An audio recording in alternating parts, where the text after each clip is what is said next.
Good morning. It's Mike Montgomery here in the study. It's February 20th of 2017.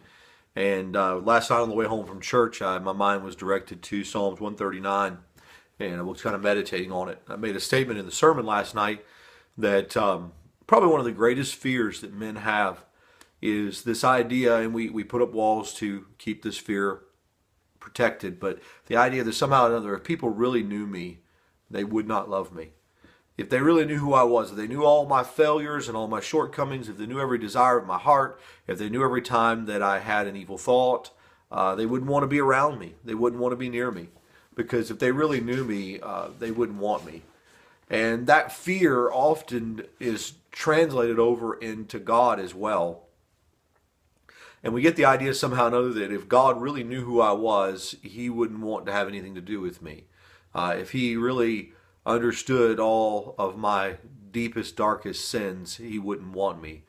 Now, let me just say this today, that is the farthest thing from truth, because the reality of it is God does know you. I was Psalms 39, I opened it up, and the verse that kept going through my mind was, he knoweth my down sitting and my uprising. And I was thinking of that, but then verse 1 kind of jumped off the page at me and even spoke to this issue even more. O Lord, thou hast searched me and known me. Thou hast searched me and known me. Thou knowest my down sitting, my uprising. Thou understandest my thoughts afar off. You know everything about me. Thou compassest my way, my paths, my lying down. Thou art acquainted with all my ways. There's nothing that God doesn't know about us, and yet he still loves us. He still loves us, and he still has good thoughts. The psalmist says here, he said, how precious also are thy thoughts unto me, O God. How great is the sum of them. If I should count them, they are more in number than the sand. When I awake, I am still with thee. And so he's saying God does know me, and yet God still loves me. And the love of God is the expression of all that God is. And so this morning, you may be afraid the person sitting next to you, if they really knew everything about you, wouldn't love you.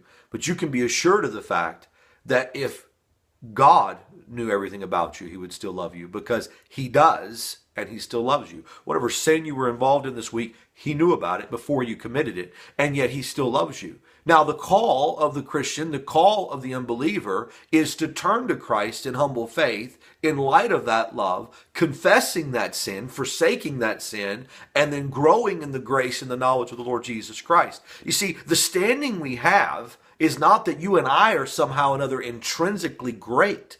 The psalmist in chapter number 8, he says, when I consider the heavens, the moon and the stars, which thou hast ordained, what is man that thou art mindful of him? And we have no standing. The only standing we have is the finished work of Jesus Christ.